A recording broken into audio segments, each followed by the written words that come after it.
katika jamii.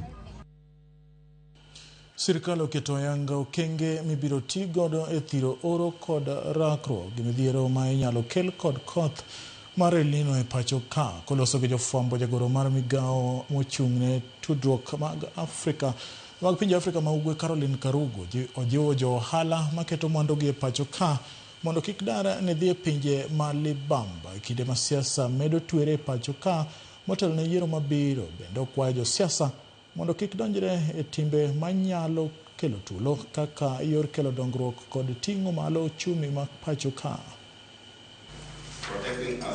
We as government are in the process of ensuring that we are planning enough and setting aside resources. I am sitting in a committee that is chaired by the Deputy President, where we are having conversations of what must be done.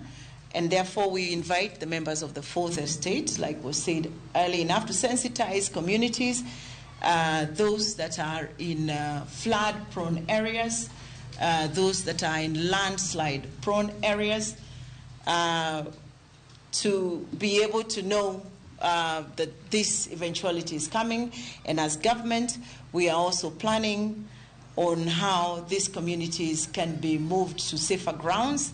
I wish to reassure you that the government of Kenya, and indeed the East Africa community, is assuring you that we will do all it takes to ensure goods that are moving along the northern corridor from country into the other is not affected by the upcoming political season.